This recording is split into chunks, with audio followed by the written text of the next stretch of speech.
sosok seorang Bapak Presiden itu seperti apa sih, Pak? Beliau sangat humble, sangat merakyat, dan mungkin gak banyak presiden yang dalam keseharian yang dipikirinnya rakyatnya aja. Ya. Mas Pram, hubungan Mas Pram dengan Pak Prabowo seperti apa? Karena aku tahu, please correct me if I'm wrong, tapi 2009 semuanya tahu dia. enggak, aku jadi wartawan politik udah 25 tahun. Iya, tahu, aku ingat ngerti. banget 2009 Mas Pram, Anda yang draft dokumen batu tulis waktu Bu Ibu sama Mega Mas Pram. dan Pak Prabowo maju. Ya. Melakukan upaya untuk menyelesaikan persoalan polarisasi masyarakat Jakarta itu yang juga beramplikasi di tempat-tempat lain. Ya, oleh karena itu kita mencoba melakukan pendalaman dengan Pak Ahok sampai hari Senin kemarin. Ya, pendalaman untuk melihat bagaimana Pak Anies itu bisa membridging, ya, antara kelompok katakanlah kelompok tanda kutip Islam gitu ya, kelompok dengan kelompok-kelompok lain, kaum nasionalis, ya. Berarti beliau yang memutuskan ya? Oh betul. Beliau yang memutuskan. Ini betul-betul keputusan beliau, tapi beliau tentunya membaca semua pergerakan, dinamika, mendapatkan masukan-masukan dari berbagai pihak ya, baik dari internal maupun eksternal, dan akhirnya ya beliau putuskan ini. Pilkada Jakarta anti klimaks, Anies Baswedan di Mahfud MD-kan. Sudah pakai baju hendak dideklarasikan, ternyata batal sebatal-batalnya.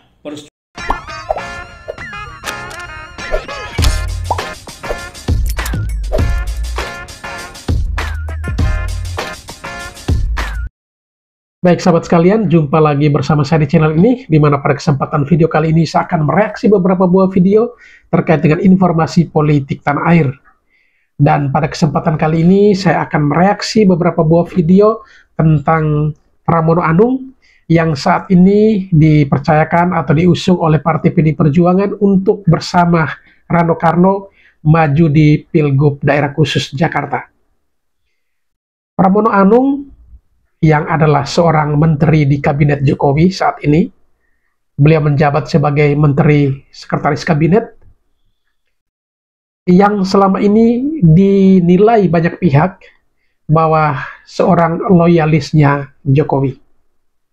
Walaupun kita ketahui bahwa hubungan antara Jokowi dan PDIP saat ini tidak baik-baik saja, dikarenakan keputusan Jokowi yang lebih mendukung pihak lain, dalam hal ini Prabowo Subianto dan juga Gibran Rakabuming Raka di Pilpres kemarin, dan juga berakhirnya atau dengan diputuskannya mertua dari Presiden Jokowi, Bobi Nasution, juga keluar dari partai PDIP, dan sepertinya Gibran Rakabuming Raka pun bakal demikian, karena saat ini dia sudah menjadi wakil presiden terpilih dan diusung dari Golkar. Nah, melihat situasi yang kurang kondusif seperti ini, banyak pihak mulai berspekulasi di mana Pramono Anung dipercayakan oleh PDIP untuk maju di Pilgub Daerah Khusus Jakarta, sekalipun di atas kertas mungkin Pramono Anung belum begitu familiar di mata masyarakat atau di tengah-tengah masyarakat Jakarta tentunya. Karena yang mereka tahu, ya kalau untuk dari PDIP, kalau bukan Ahok, ya berarti ya orang-orang yang selama ini terlibat langsung dengan PDIP maupun juga dengan warga masyarakat Jakarta. Tetapi justru keputusan terakhir Pramono Anung yang dipercayakan. Dan di beberapa kesempatan Pramono Anung ketika diwawancarai oleh awak media, ia mengungkapkan, sudah beberapa kali kita dengar, bahwa ia telah meminta izin dan juga restu dari Presiden Jokowi untuk maju di Pilgub Jakarta.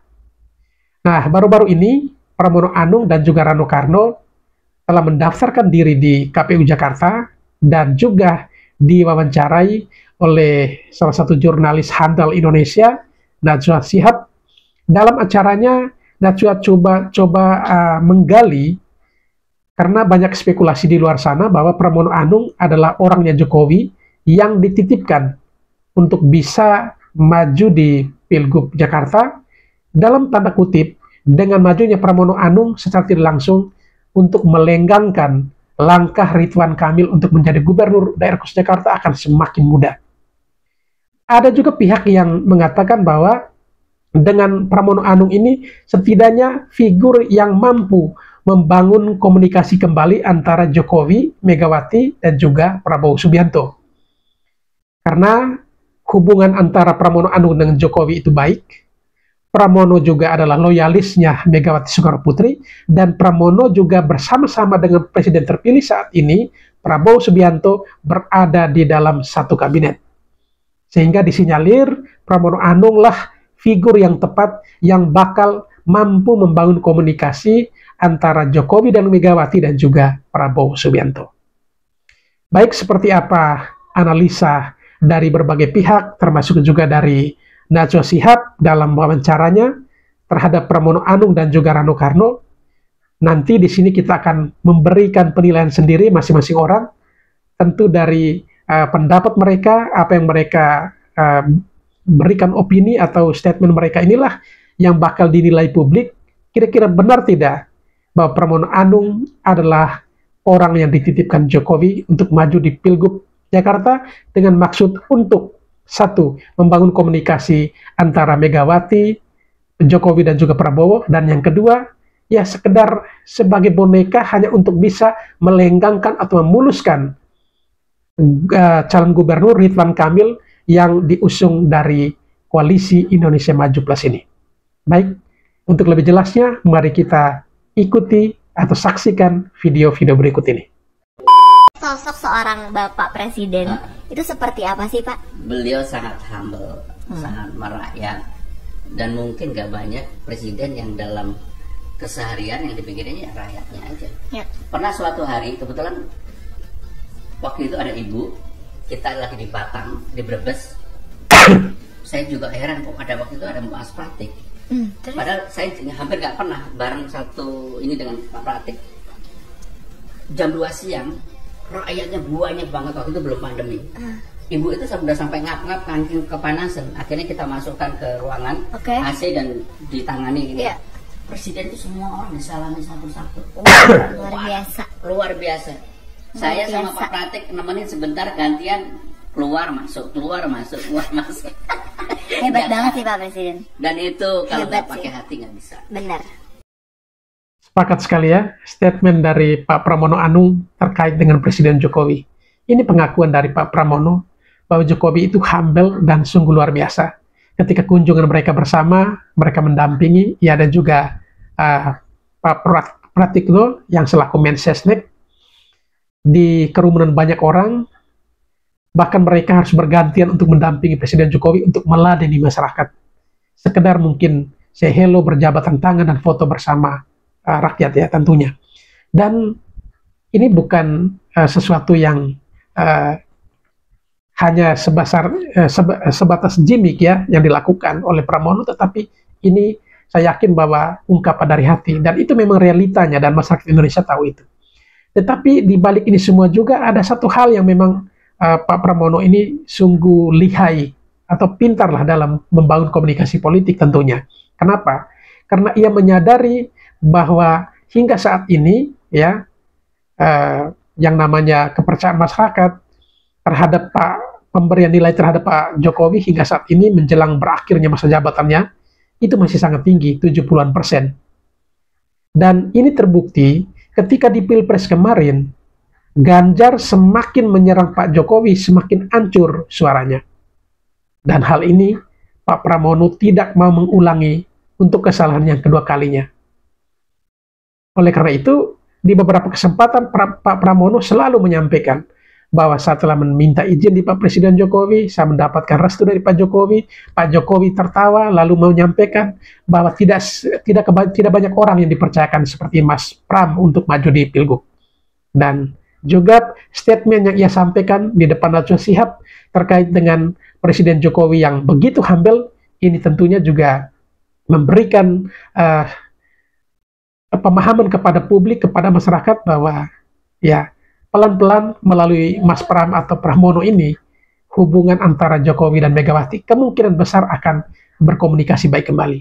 Dan barangkali Pak Pramono Anung ini juga orang yang dipakai Pak Jokowi, ya, karena loyalisnya beliau, sehingga ketika Pramono menang pun adalah orangnya Jokowi, Ridwan Kamil menang pun orangnya Jokowi. Kemungkinan besar seperti itu. Tapi ini namanya juga spekulasi ya.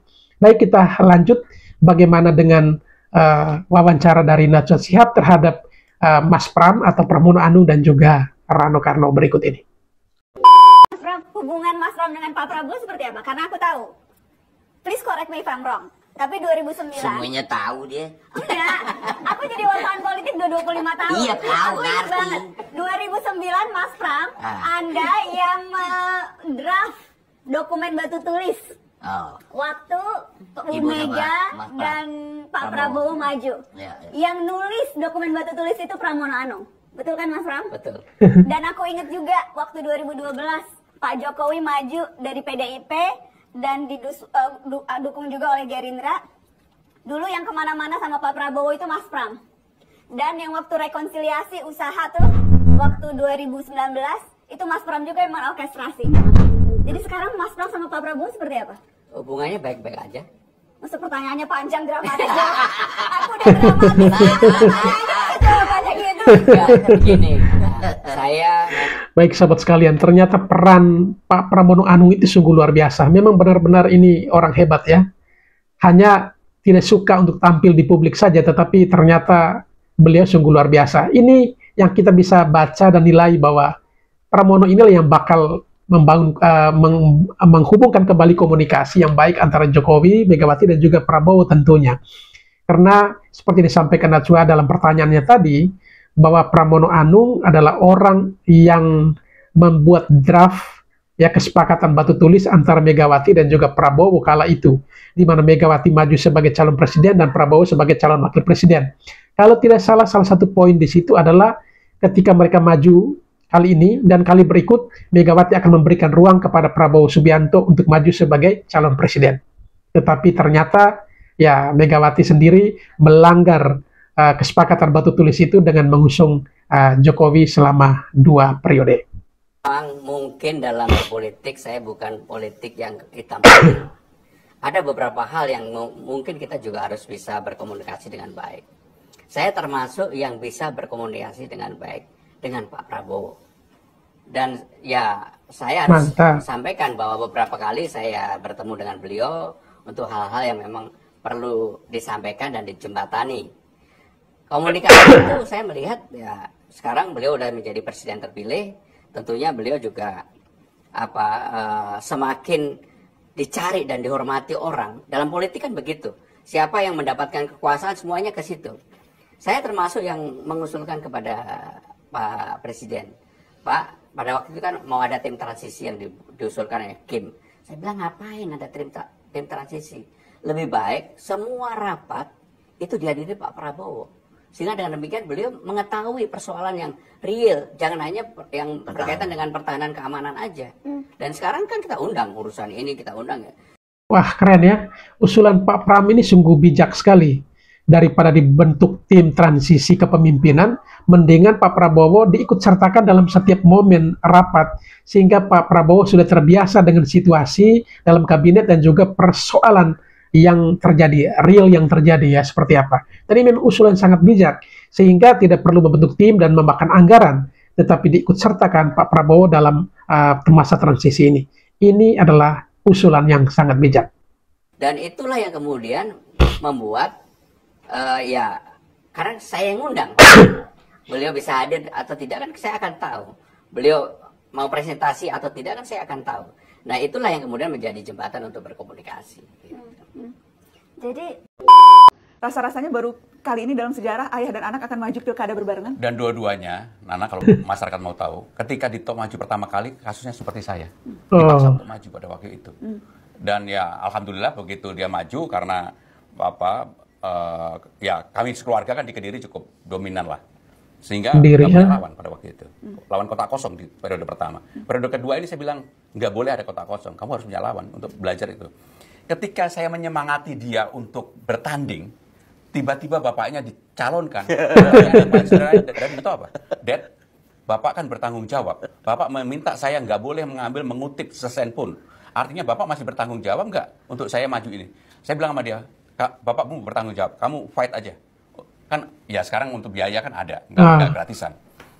Itu saya sampaikan ke Dito dan saya sampaikan ke Bu Mega ketika Ibu meminta saya. Ibu bilang apa? Pram, Dito saya yang bayarin, kamu jangan pikirin. Ya nggak mungkin masa Bu Mega mau bayarin Dito. Wah keren ya, sungguh luar biasa Mas Pram punya pengalaman ini. Bahwa kali ini dia akan maju dalam pilkada serentak berbareng dengan anak kandungnya ya Mas Dito yang maju sebagai calon Bupati Kediri. Yang sebelumnya beliau adalah, Mas Dito adalah incumbent karena pada periode sebelumnya juga sebagai bupati, seperti dalam cerita tadi, ya mengalahkan kota kosong. Namun kali ini dia sudah ada lawan, tidak lagi kota kosong, dan itu disemangati oleh Mas Pram. Dan ketika Mas Pram ini menyemangati anaknya untuk terus berjuang, di saat itulah kepercayaan itu pun diberikan untuk dirinya. Dan jujur Mas Pram sampaikan tadi, padahal terkait dengan biaya, Ibu Megawati siap untuk membantu Mas Dito. Asalkan Pak Pram siap bertarung di Pilgub Jakarta nanti. Tapi, Nana sekali lagi, ini juga peristiwa yang tidak gampang dalam keluarga kami. Dito maju, saya tidak ada persiapan untuk maju dan harus maju. Bagaimanapun sekarang saya bertanggung jawab untuk fight.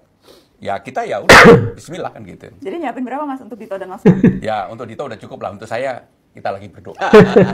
Dari Bu Mega juga yang siapin? Ya pasti dari saya sama Bang Rano lah. Betul. Urunan. Kemarin jadi tanya. Dul, lu punya duit nggak? Lu pasti nggak punya duit kan? Udah ntar gue bantuin lu ya. Bu Mega bantuin? Nyiapin berapa? Enggak lah. Nah, terungkapkan ternyata politik itu butuh uang. Memang money politik tidak boleh, politik uang tidak boleh, tapi politik butuh uang. Itu sudah pasti. Jujur mereka sampaikan tadi. Dan itu jelas dari partai sebagai pihak pengusung tentu juga akan berkontribusi. Tetapi di samping itu juga orang yang maju juga harus siap bertarung, tidak hanya secara fisik dan mental, tetapi juga pendanaan tentunya. Nggak kesebut lah, artinya maju. Pokoknya, siapa? Saya nggak tahu loh, Ibu optimis bener itu yang bikin saya semangat, Mbak. Kita juga mikir, buset, ini lawan 14. Ini kalau kita nggak ngerapat sama teman-teman di kampung nih, waduh berat nih kan. Tapi nggak tahu, makanya saya minta maaf, bukan ngeduluin. Yakin kita bikin kejutan ini. Gitu ya? Jadi atau Jakmania? Luar biasa. Mantap ya. Bang Rano yakin bakal bikin kejutan bersama Mas Pram di Pilgub Jakarta. Sekalipun 1 lawan 14. Ini sungguh sesuatu yang luar biasa dan kepercayaan diri yang tinggi yang diberikan terhadap Mas Pram dan juga Bang Rano Karno ini. Ya, mudah-mudahan Tuhan berkenan dan mereka berdua dipercayakan untuk menjalankan amanat rakyat daerah khusus Jakarta. Untuk kalian yang protes gue, Pak Pram itu adalah titipannya Presiden Jokowi, ya wajar-wajar aja kalau gue ngomong kayak gitu. Ibu Airin yang berbaju kuning saja bisa menggadang-gadangkan Ibu Megawati. Ini dari kemarin gue dengar, Pak Pram itu selalu bilang apa? Dapat restu dari Pak Jokowi, dapat challenging dari Presiden Jokowi. Kayak seolah-olah gak ada kejadian kemarin-kemarin demo ini gitu lah. Yang paling keras menentang dinasti dari Presiden Jokowi itu salah satunya adalah kita selain daripada pendemo, masyarakat. Terus plot twistnya adalah sekarang dia digadang-gadangkan di dalam kandang kita sendiri. Bukan gue nggak suka perdamaian ya, tapi kalau berdamai dengan Bapak Prabowo masih lebih masuk di akal dibanding harus berdamai dengan Presiden Jokowi. Yang saya secara pribadi pengen Pak Jokowi itu turun sebelum masa jabatannya habis. Kenapa? Pendemo di mana-mana. Diam-diam aja. Kalau di zaman Bapak Soeharto, beliau lebih gentle. Beliau lebih negarawan. Beliau mundur. Tapi ini tidak. Santai-santai aja. Lain ceritanya dong. Anaknya juga happy-happy aja. Kayak gak ada kejadian. Gak ngegubris. Gak peduli. Jadi gimana gue bisa senang ketika ada orang yang menggadang-gadangkan namanya. Yang gak senang gue. Lu mau bilang apapun, mau kasih gue konsekuensi apapun, gue gak peduli. Gue kecewa. Gue gak peduli mau menang kayak mau enggak. Dan kalau menang pun bukan sesuatu hal yang mustahil. Semua yang direstui dan didukung oleh Presiden Jokowi biasanya memang menang.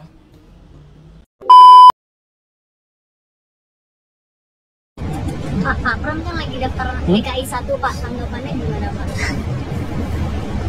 Ya itu hak politik dari Pak Pramono Anung dan PDI Perjuangan, dan semuanya pasti sudah ada kalkulasi politiknya, sudah ada hitung-hitungan politiknya. Saya tidak memutuskan seperti itu, bukan sesuatu yang gampang. Sudah izin 2 hari yang lalu sudah. Begitu ya di video langsung saya. Pak, hitung-hitungan partai politik. Nah, Pak Presiden juga mengakui bahwa Pak Pramono sebelum maju sudah menghubunginya dan meminta izin. Artinya bahwa Pak Pramono menyampaikan di beberapa kesempatan itu benar. Bukan hoax, bukan gimmick, sehingga menunjukkan kepada publik bahwa ia direstui oleh Presiden Jokowi. Tapi Pak Presiden sendiri mengakui itu. Kan juga cukup menarik ya Pak di pilkada kali ini. Bahkan ada banyak-banyak nama-nama baru yang diusung. Kalau misalnya dari arahan dari Bapak sendiri, melihat pilkada kali ini seperti apa? Ya, ini sangat demokratis dengan banyak pilihan, semakin banyak partai kandidat yang koalisinya juga saling silang, tidak harus ini dengan ini, semuanya tergantung saya kira tergantung kalkulasi pilihan rakyat dari masing-masing partai politik, karena hitung-hitungannya mereka pasti punya mekanisme, proses, hitung-hitungan semuanya pasti punya. Terima kasih Pak. Terima kasih Pak.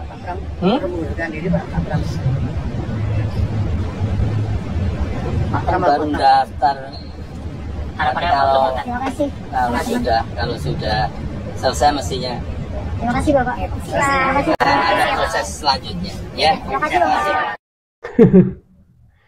Baik sahabat sekalian, ketika ditanya apakah Mas Pram sudah mengundurkan diri sebagai Menteri Sekretaris Kabinet, Pak Jokowi belum menjawab itu karena memang Mas Pram datang hanya untuk meminta restu dan izin untuk maju di Pilgub. Apalagi peraturan sekarang atau undang-undang sekarang memperbolehkan ya untuk boleh menjalankan tugas pokoknya dan juga ikut berkontestasi di politik nanti, entah itu di pilkada, di pilbub, pilwalkot ataupun juga di pilgub tentunya. Dan hal itu dijalankan oleh Mas Pram. Dan ya kalau memang Tuhan berkenan, ya terpilih bersama Bang Rano, berarti dengan sendirinya dia akan mengundurkan diri. Melakukan upaya untuk menyelesaikan persoalan polarisasi masyarakat Jakarta itu yang juga beramplikasi di tempat-tempat lain. Ya, oleh karena itu kita mencoba melakukan pendalaman dengan Pak Ahok sampai hari Senin kemarin. Ya, pendalaman untuk melihat bagaimana Pak Anies itu bisa membridging ya antara kelompok katakanlah kelompok tanda kutip Islam gitu ya, kelompok Islam garis keras dengan kelompok-kelompok lain, kaum nasionalis ya dan seterusnya.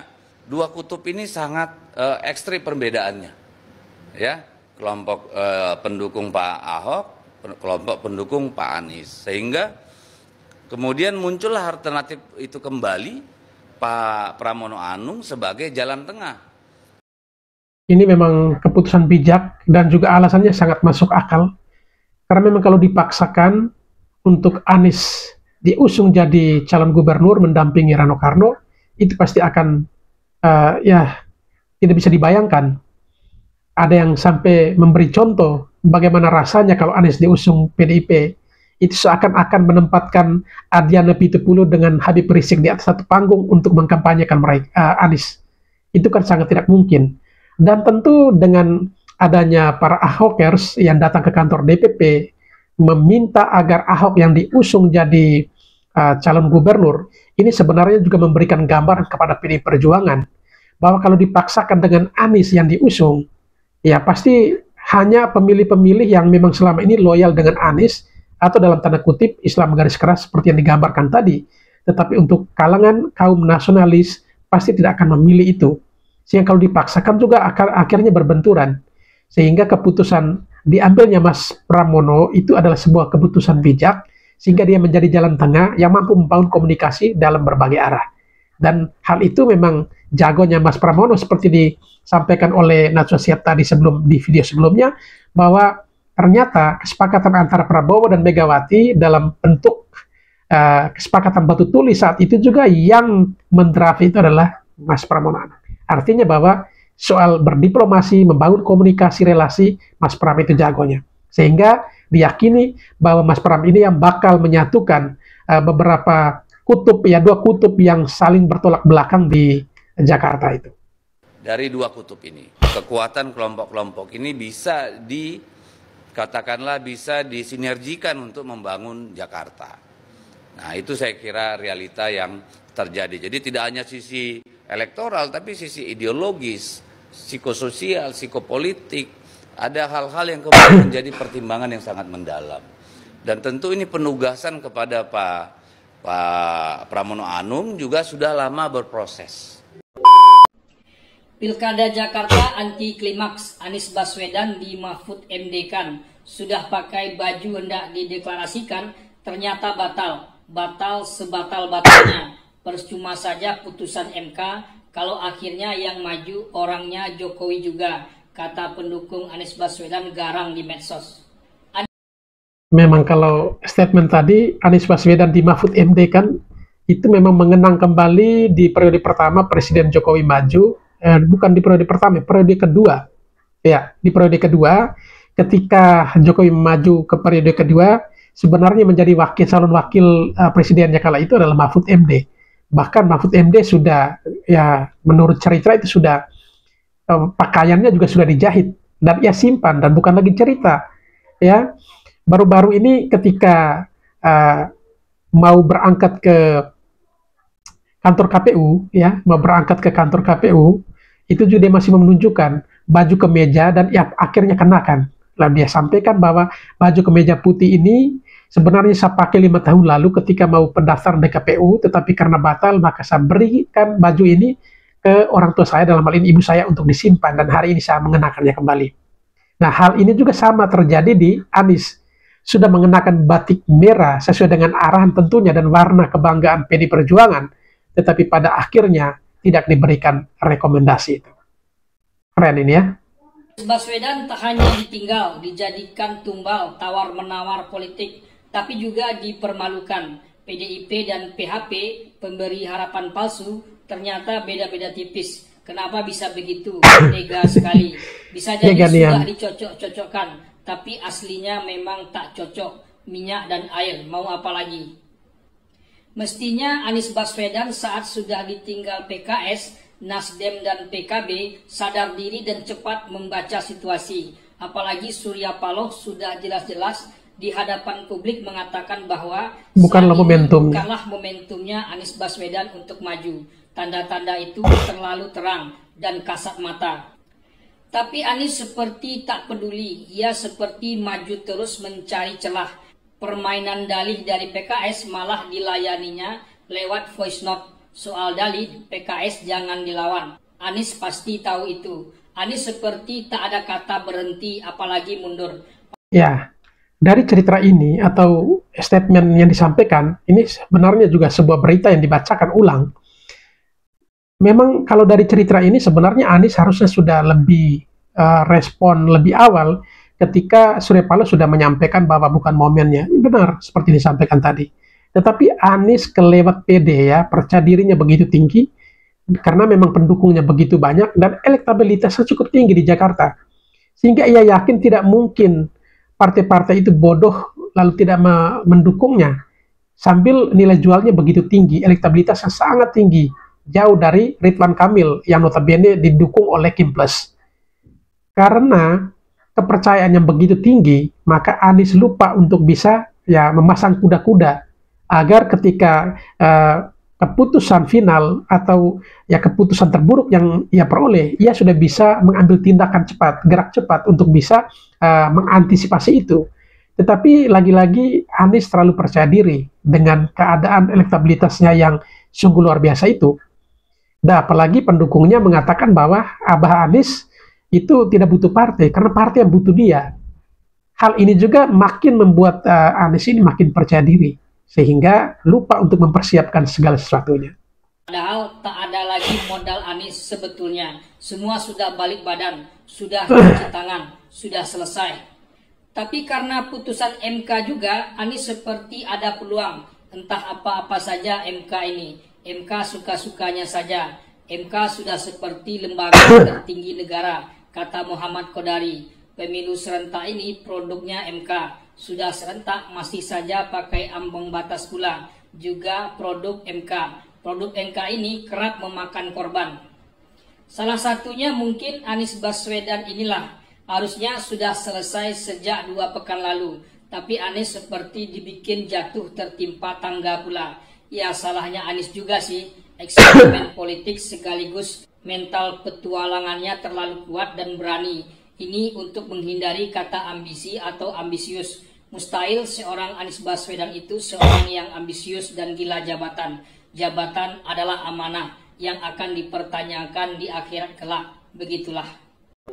Mas Ciko Hakim, juru bicara PDIP. Siap. Wah, asik banget ya. Langsung tayang hari ini. Aku kaget loh. Iya, sama dong. Yang di dalam juga kaget juga. Kaget juga. Yang nggak kaget dong sih, berarti siapa nih? Bu Mega. Satu-satunya yang memutuskan ya. Oh betul. Ini betul-betul keputusan beliau. Tapi beliau tentunya membaca semua pergerakan, dinamika, mendapatkan masukan-masukan dari berbagai pihak ya, baik dari internal maupun eksternal, dan akhirnya ya beliau putuskan ini.